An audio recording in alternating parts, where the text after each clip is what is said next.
Soy Fernando Díaz Villanueva. Hoy es 3 de noviembre de 2019 y esto es La Contracrónica.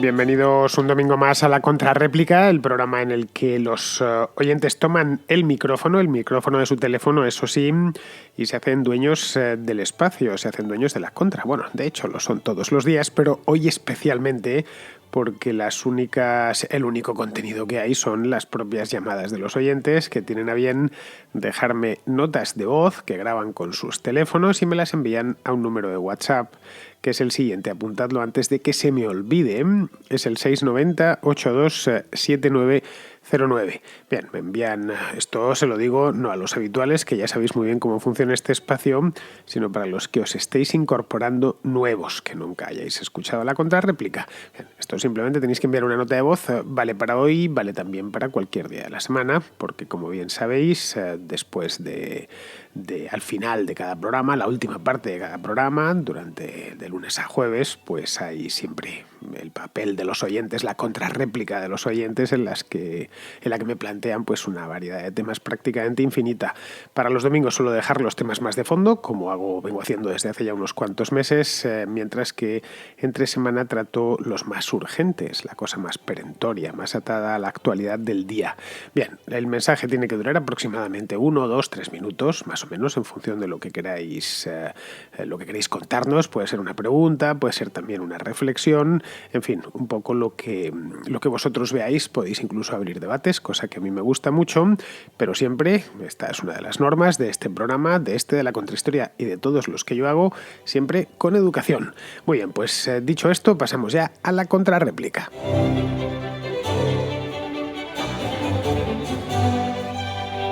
Empezamos el programa de hoy con Álvaro, que tiene una reflexión, la verdad, que da para bastante, daría para varias contrarréplicas. En concreto, esta de Álvaro es sobre la reconfiguración del espectro político en España de un tiempo a esta parte. Buenos días, Fernando. He estado escuchando tu podcast sobre la izquierda, que haces para el tema de patronos y tal, y me ha parecido muy interesante. Lo que pasa es que hay un análisis que no creo que hayas hecho, y es si quiero hacer una pequeña reflexión sobre la situación de la actualidad política.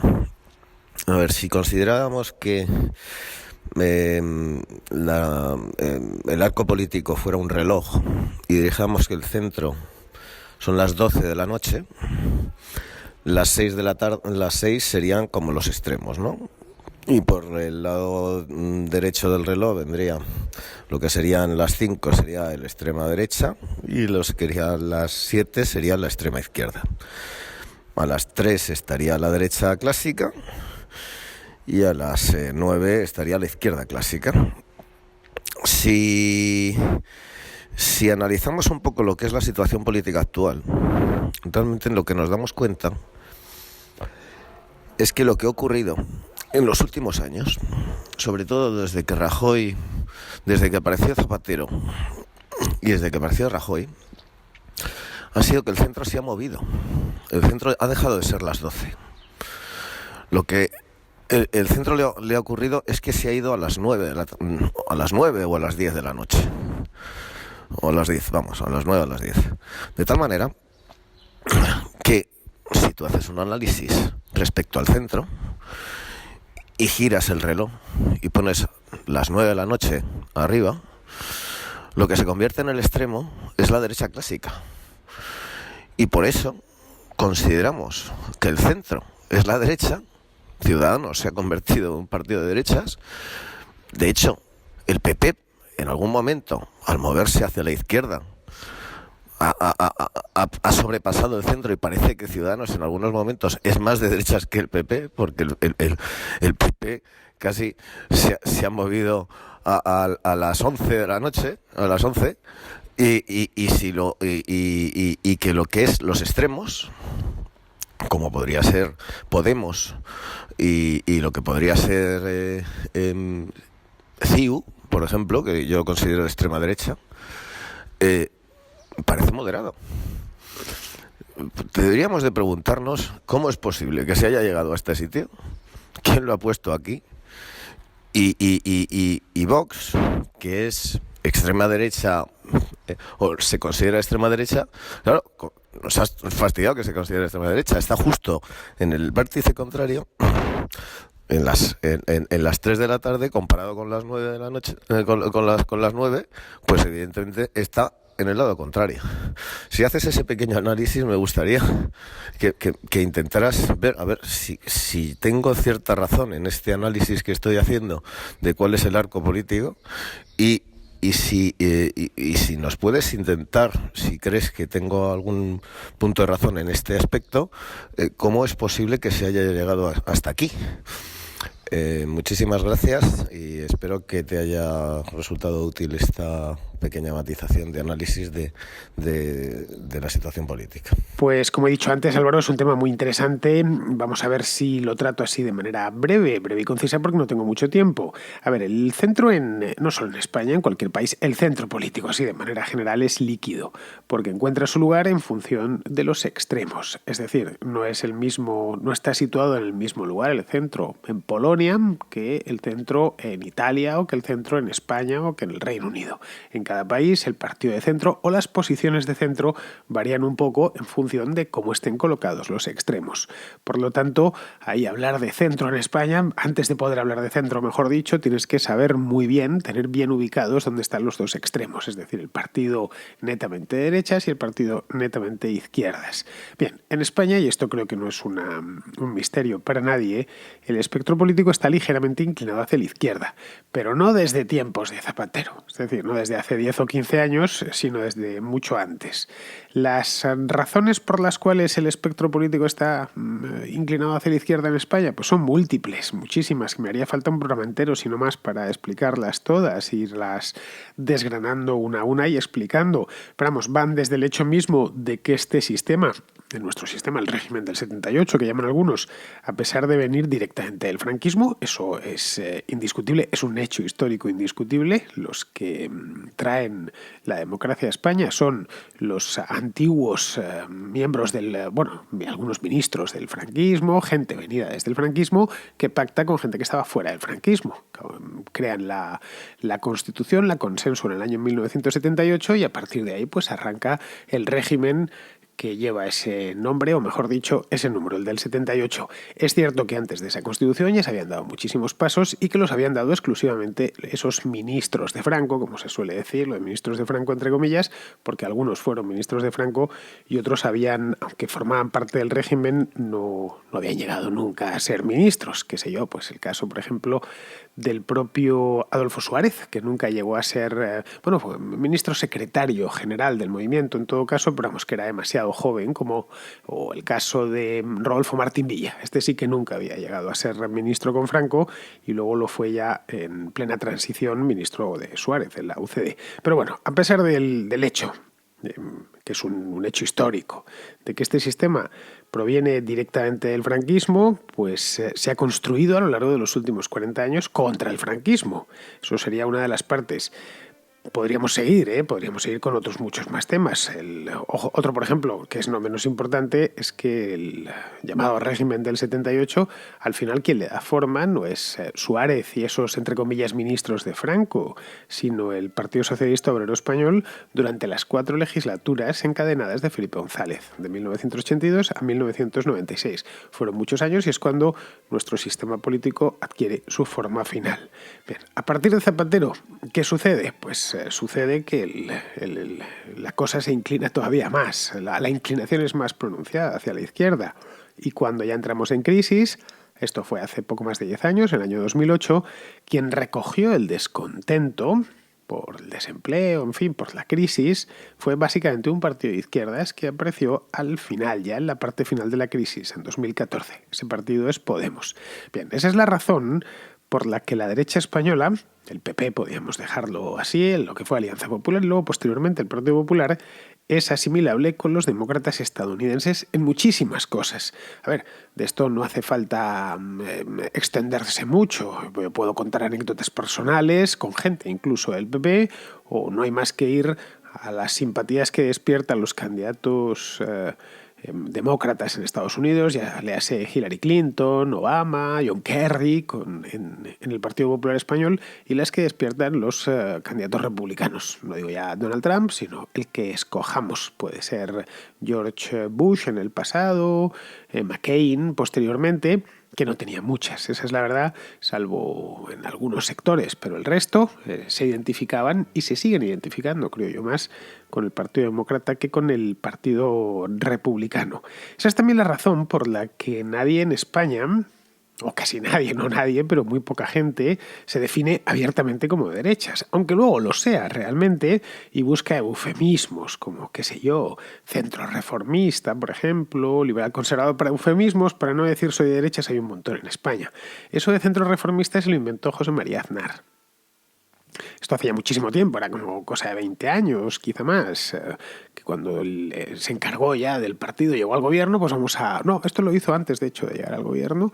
Vamos a refundar el Partido Popular, vamos a darle una nueva cara, una mano de pintura y de barniz. Pues se sacó de la manga aquello de centro reformista, con la que hubo todo tipo de bromas, claro, ¿no? No son derechas, son centros reformistas que nadie sabía muy bien en qué consistía eso. Es decir, que formalmente, al menos de manera autodefinida, durante años no hubo derecha en España. Ningún partido se declaraba como de derechas. Claro, teniendo en cuenta que de manera general la derecha se identifica en España con algo feo, autoritario, así algo antiguo, mientras que la izquierda se identifica con lo contrario, es decir, algo estupendo, guay, democrático, moderno. Pues claro, ante esta situación, fenómenos como por ejemplo el de Vox a lo largo del último año han sido tan llamativos. Y lo han sido por eso mismo. Es la primera vez desde la transición en la que un candidato a la presidencia del gobierno dice abiertamente que es de derecha, es un candidato con expectativas de entrar al Congreso de los Diputados, quiero decir. El caso de Santiago Abascal pues está en el Congreso de los Diputados desde el pasado mes de mayo. Bien, era la primera vez que sucedía, pues no sé, en 40 años. Lo dice más con todas las letras, incluso se permite hacer mofas hacia el Partido Popular, que lo llama derechita cobarde y tal. Lo hace, por supuesto, sin sonrojarse.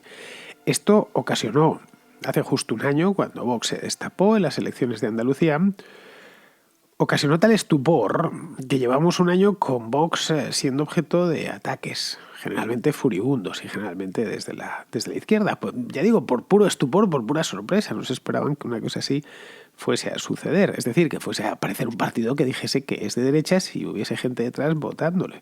Vamos, que esto es de ayer mismo, o de hace 2 días. El debate A7 que hicieron en Televisión Española, el candidato del PNV, Aitor Esteban, no quiso ni dar la mano a Iván Espinosa. Fue un gesto, por cierto, muy feo y muy poco diplomático. No sé, supongo que lo haría para hacerse notar, pero vamos, muchísima gente le aplaudió, eso se pudo ver en las redes sociales.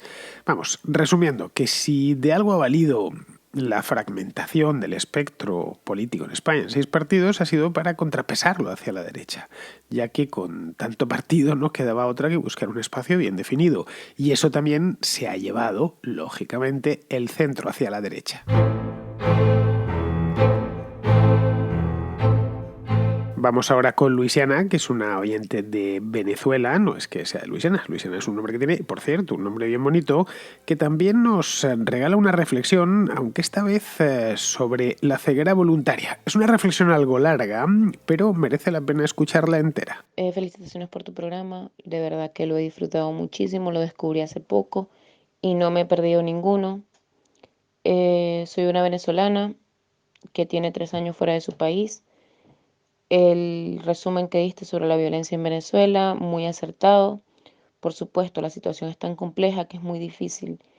Es muy difícil y tomará cientos de páginas describir todo lo que sucede. Me alegra mucho que te hayas enfocado en lo del hambre, porque creo que ya está más que claro, pero, pero hasta para la gente que está alrededor de Venezuela, como Colombia o Brasil, es difícil imaginar una situación tan difícil. Y aquí va mi duda y mi preocupación y algo que tal vez personas como tú pueden ayudarme a entender. Tengo 27 años, de los cuales 24 los viví en Venezuela. Em, Pasé 13 años de mi vida escuchando a Chávez y todo lo que decía, porque lamentablemente era lo que teníamos que hacer, todos los venezolanos, escucharlo por horas. Y aunque tenía la opción de no hacerlo, prefería hacerlo para saber bien quién, quién nos gobernaba, ¿no? Y ahora, bueno, escuchar a Maduro sí es de verdad una verdadera pesadilla, porque escuchar a Chávez al menos así te diera mucha rabia hacerlo, al menos te entretenía, pero escuchar a Maduro es de verdad casi vomitivo. Y bueno, ¿qué pasa con las personas? Y es una pregunta que me hago desde muy pequeña. ¿Qué pasa con las personas que, a pesar de ver a su país encaminado hacia una dirección muy apocalíptica prácticamente, siguen siendo de izquierda? ¿Qué pasa con esas personas que no corrigen esa dirección como para alinearse un poco al centro al menos? Que a pesar de estar muriéndose de hambre, siguen culpando al imperio yanqui de de sus desgracias, cosa que le funcionó muy bien a Chávez, que Petro no lo decía tan abiertamente, y por eso tal vez tuvo la, la cantidad de votos la cantidad de votos que tuvo, eh, pero que claramente va por la misma línea de pensamiento. ¿Qué pasa con los españoles que apoyan a Podemos? Que el caso de España el caso de la izquierda española me parece muy interesante, porque ya más allá de lo político y del imperio, se van por los temas acá en Europa, son más de, de feminismo y de destruir las instituciones tal y como la conocen, como por ejemplo la corona española, o bueno, ni hablar de Cataluña. ¿Y qué pasa con estas personas que a pesar de que ven el fracaso en Venezuela, que no aceptan el de Cuba, por cierto, no aceptan un fracaso de Cuba para nada? Si tú le preguntas a un izquierdista que cómo se vive en Cuba, ellos te van a decir que es un paraíso, pero por alguna razón nadie se va a Cuba, ¿no? Nadie se va a vivir allá, a ese paraíso. Y aún sabiendo esto, a pesar de eso, estas personas siguen con esas ideas. Y lo que es más preocupante, la prensa. ¿Qué pasa con la prensa? Que en estos momentos tengo enfrente un tuit de la agencia de la AFP, en donde dice el titular, y cito: el ultraderechista Jair Bolsonaro es investido presidente de Brasil. A ver, antes que presidente y antes que su propio nombre, está la etiqueta de ultraderecha, de ultraderechista. Y, y así como la AFP, está el CNN, y bueno, y muchas otras, en donde aparentemente ser de derecha es ser igual bueno, en España dirían a facha, o bueno, a nazi. Y ser de ultra izquierda, como lo es Podemos, como lo es López Obrador, como lo es Lula, y por supuesto hasta el asesino de Maduro, aparentemente no le podemos poner etiquetas ni de ultraizquierda, ni de asesinos, ni de dictadores. Porque, ¿por qué sucede esto? Y más importante aún, todos sabemos que a pesar de que el acceso a las redes sea excesivo y sí, casi todos tengamos acceso a las redes sociales, este tipo de prensa, la prensa eh, tradicional, es la que llega a muchísimos sectores en donde no existe tanta permeabilidad de las redes sociales. Tal vez no en España, pero sí en los países de Latinoamérica. ¿Y qué se puede hacer para cambiar esto? Más de lo que ya se está haciendo, porque por lo que hemos visto surgen partidos como Vox, por ejemplo. Pero ¿qué se puede hacer en términos ideológicos para que vuelva a haber un, un entendimiento sensato de estos términos, del término de derecha y de izquierda. Y aunque yo creo que ya está cambiando, no sé si es mi perspectiva o es una perspectiva que está errada y realmente vamos en dirección a, a ver a una Venezuela entera en muchos países, o por el contrario, vamos en una dirección totalmente opuesta y vamos a tener prohibición de aborto en todos los países de Europa y hasta en Estados Unidos. No sé si me hago entender. Es decir, ¿en qué dirección crees tú que ves el futuro y en qué dirección crees tú que deberíamos de enfocarnos las personas que queremos el bien máximo para todos? Pues muchas gracias, Luisiana. Ya he dicho antes que era una reflexión digna de ser escuchada. A ver, planteas preguntas muy maduras para lo joven que eres, con solo 27 años. Preguntas que darían para escribir un libro y además un libro de los gordos, porque son varias preguntas más o menos en torno a lo mismo, pero muy, muy sustanciosas. A ver, por resumirlo mucho, porque evidentemente aquí no tengo todo el tiempo del mundo, de hecho tengo poquito tiempo, me gusta que habléis más vosotros que yo, pero bueno, como decía antes, tu reflexión giraba en torno a la ceguera voluntaria, que es la peor ceguera de todas, porque al no ser percibida como una disfunción, pues los que la padecen no quieren quitársela, consideran que está muy bien ser ciego en ese aspecto, es que yo no quiero ver esto. Entonces, como no lo quiero ver, no tengo ninguna voluntad de verlo, por lo tanto no tengo ningún problema. La ceguera voluntaria en política es bastante común. Las posiciones políticas extremas, por lo general, la ideología es en sí ciega, la que escojamos. Cuando la gente se fanatiza con temas políticos, una de las consecuencias secundarias de esa fanatización es la ceguera. Incluso a sabiendas de que no se está viendo parte del partido, se asume sin ningún problema. Esto lo digo entre los fanáticos. Por eso, cuando uno empieza a desarrollar cierto interés por la política y demás, lo primero que tiene es que esforzarse para no caer precisamente en esto de la ceguera voluntaria. Bien, seguimos con otro oyente, este es un habitual de la Contra, se llama Severino, que nos trae de nuevo el tema este de Gibraltar. He escuchado que en varios de tus programas que decías que estabas a favor de que siga perteneciendo al Reino Unido por una cuestión meramente fiscal, y digo yo, ¿no sería bueno que España tomara la oportunidad de hacer algo parecido a lo de China? Que bueno, eso da para pensar la situación de nuestro país, por otro lado, y que ofreciera mantener el régimen fiscal a Gibraltar una vez incorporada a nuestro país de vuelta, porque realmente pues una zona de vacaciones fiscales como esa pues no estaría nada mal que estuviera en nuestro país, y sobre todo en esa zona de España bastante depauperada por el terrorismo fiscal de la Junta de Andalucía y del Gobierno Central.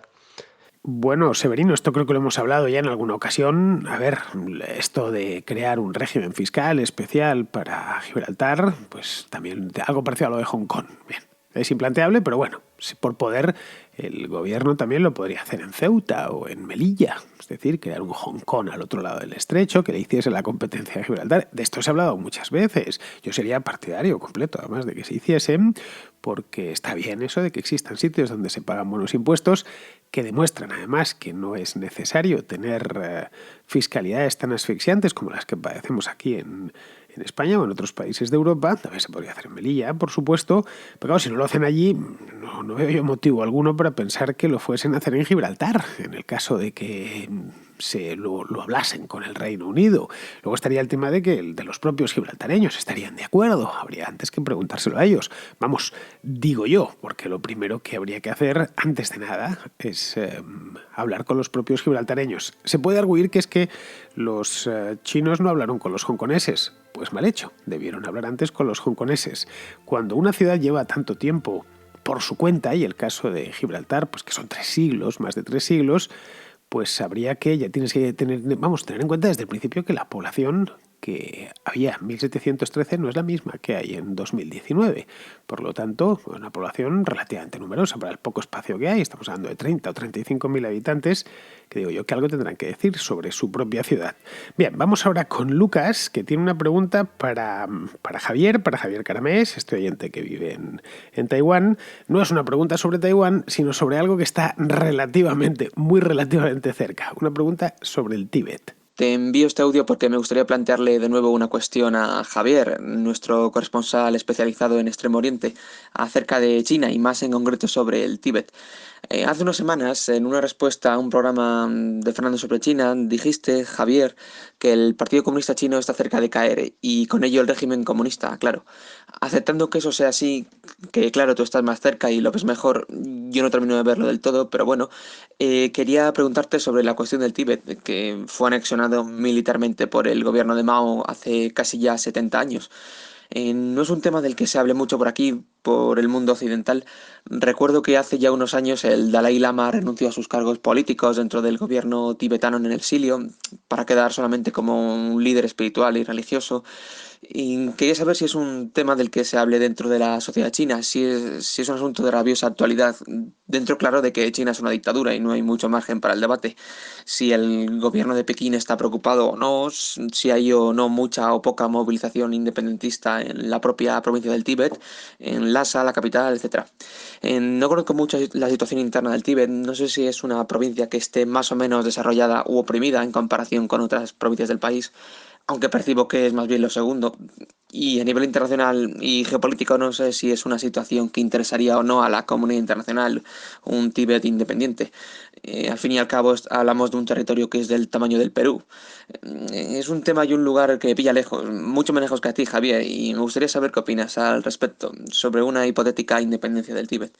Te agradezco mucho por adelantado la respuesta y por supuesto te hago extensible la pregunta a ti también, Fernando, por si quieres responder. Muchas gracias a los dos y un abrazo. Pues nada, Lucas, ahí se lo dejo a Javier, a ver si hay suerte y lo escucha y te responde ya de paso, que a mí me interesa escuchar también su opinión sobre este tema. A ver, el tema del Tíbet, que no es algo que domine especialmente, pero evidentemente lo conozco, nos dio mucho que hablar hace unos años, no tantos, la década pasada. De hecho, hay una revuelta bastante gorda, esto fue en el año 2008. Ahora, a pesar de todo, porque del Tíbet se viene hablando desde hace muchísimos años, yo recuerdo estando yo en la universidad, en los años 90 ya se hablaba mucho del tema del Tíbet y luego posteriormente, pues lleva unos cuantos años olvidado. Y en eso ha tenido mucho que ver el hecho de que Pekín se lo ha tomado tan en serio que lleva años colonizando la provincia china. Esta provincia china de la región autónoma del Tíbet con chinos de etnia Han. Es decir, ha decidido que al final la única manera de evitar revueltas en el futuro no es la única región de China donde lo está haciendo. Aún así creo que la población no ha conseguido pasar del 10%, la población de etnia Han. Luego han abierto una línea de ferrocarril hace unos años, no sé si fue en 2006 o 2007, una línea de ferrocarril que es toda una proeza de ingeniería.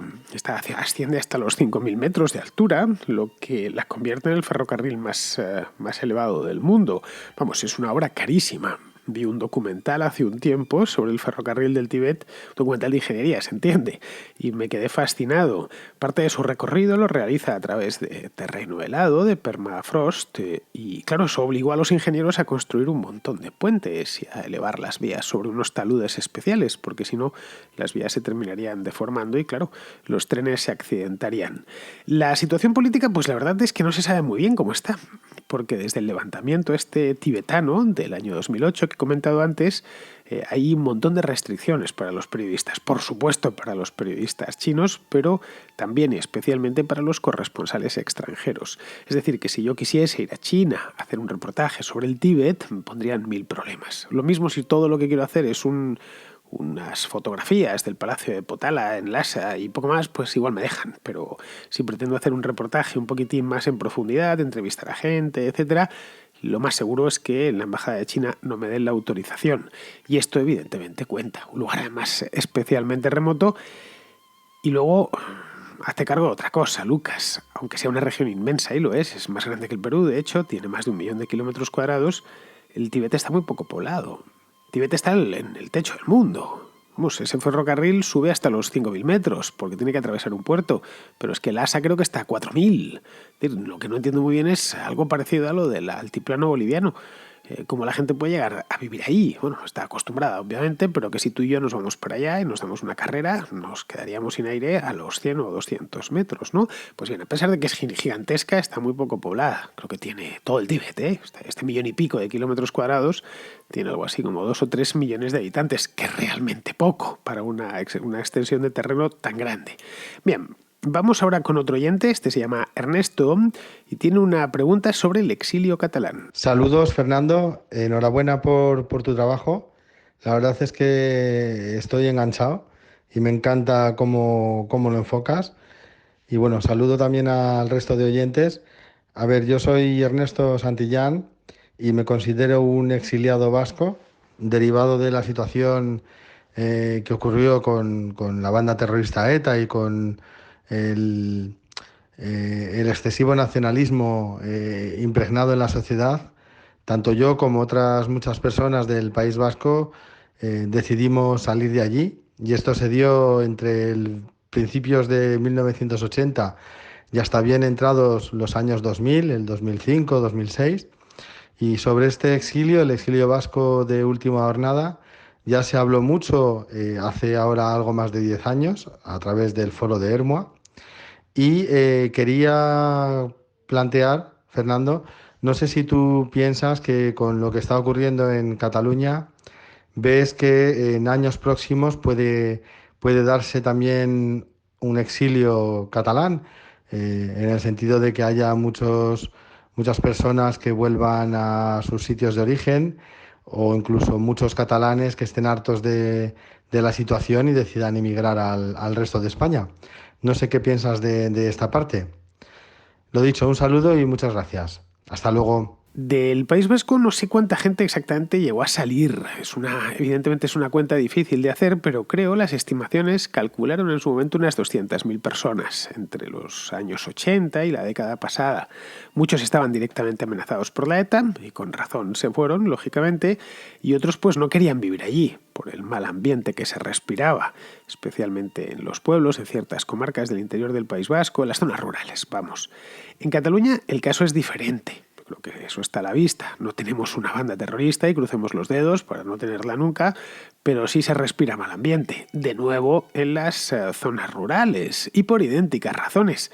De verdad que a mí esto me da mucha rabia. En serio os lo digo, parece mentira que esto haya vuelto a suceder después de lo que pasó en el País Vasco. Hace no tanto tiempo, además, y de cómo aquello devastó la sociedad civil por dentro. Pero bueno, es lo que hay y supongo que tendrá consecuencias demográficas en el medio plazo. Consecuencias demográficas negativas para Cataluña en el medio plazo. La parte económica, pues sí, consecuencias económicas, digamos, ya está teniendo. Muchas empresas han cambiado su sede social, como sabemos, no sé si han sido 3 o 4.000, que se la han llevado fuera de la comunidad, y otras directamente ya es que no se instalan allí. Estas últimas quizás sean las más graves. ¿Por qué? Pues porque el coste de oportunidad es muy difícil de calcular. ¿Cuántas empresas españolas o extranjeras se hubiesen instalado en Cataluña de no haber sucedido todo esto del proceso? Pues es un número que desconocemos, obviamente, porque nunca ha sucedido, pero debe de ser alto. Y las empresas significan personas, es decir, habitantes, que o se irán o nunca llegarán. Y ahí ese es el verdadero drama. Más aún habiendo, como hay en España, regiones amables y acogedoras, ciudades estupendas, con infraestructuras de primera y población bien formada. Vamos, que hoy la competencia entre ciudades es feroz, como bien sabemos, tanto a nivel nacional como con el extranjero, es decir, compiten las ciudades entre ellas y está muy bien que sea así. Y claro, lo peor que puedes hacer es pegarte un tiro en el pie, como han hecho en Cataluña. Bien, pues vamos a ir terminando ya. Terminamos con Alejandro, que tiene una solicitud para la que demando vuestra ayuda. Quiere que hagamos, o mejor dicho, quiere que yo haga un programa especial sobre un tema para el que ya me declaro incapaz. Muy buenas, Fernando. Él me preguntaba si podrías hacer un contracorte sobre el tema del peronismo, porque en el programa sobre las elecciones uno de los oyentes dijo que el peronismo es un movimiento transversal, es decir, que pasa hay gente peronista tanto en lo que tradicionalmente se llama izquierda como en lo que tradicionalmente se llama derecha. Y me gustaría saber un poco si podrías hacer igual en un contracorte o en una contrahistoria, a ver si podrías tocar el tema del peronismo. No sé si es muy largo para un contracorte o podría quedar bien en un contracorte, pero yo creo que podría ser interesante para todos aquellos hispanos que somos de fuera de Argentina y que quizás nos pilla un poco lejos. Bueno, muchas gracias por tu programa y es un placer siempre escuchar cada mañana o la contrahistoria o la contracónica o el contracorte. Nada más uno despertarse antes de ir al trabajo, uno sí va con mejor actitud. Pues mira, Alejandro, un contracorte se quedaría claramente corto. Los contracortes suelen durar entre 15 y 20 minutos y creo que el peronismo daría para mucho más, daría por una contrahistoria, pero con la contrahistoria tendría un problema y es que es un movimiento que no es histórico. Tiene su historia, pero sigue tan en boga que acaba de ganar las elecciones en Argentina hace solo unos días. Así que, a ver, yo ya lo he dicho antes, me declaro incapaz siquiera de intentar resumirlo. Así que desde aquí hago una petición a la comunidad de la Contra, que sé que es numerosa, especialmente al otro lado del Atlántico, la parte de abajo en Argentina. Vamos que, argentinos, escuchas argentinos, por favor, echadnos una mano con esto. Decidnos qué diablos es el peronismo, para que lo entendamos de una vez. Si sois varios los que recogéis el testigo, pues puedo hacer una contrarréplica temática, como he hecho ya algunas desde el mes de septiembre. Yo personalmente lo agradeceré mucho. Alejandro, también, por supuesto, que por algo ha hecho la petición, y creo que muchos radioescuchas de la Contra que no son argentinos. Para esto no es solo para los españoles, también hacedlo para otros, para los mexicanos, los puertorriqueños, los peruanos y los colombianos, que la verdad es que no sabemos muy bien qué es el peronismo. Pero en fin, lanzo la botella al océano con el mensaje dentro, a ver si hay suerte, alcanza la costa del Río de la Plata y nos la devuelven rellena de notas y puedo hacer esta contrarréplica que os he dicho antes. Muy bien, queridos amigos, pues con esto ya damos por terminada la contrarréplica de este domingo y yo os emplazo a que volváis por aquí mañana.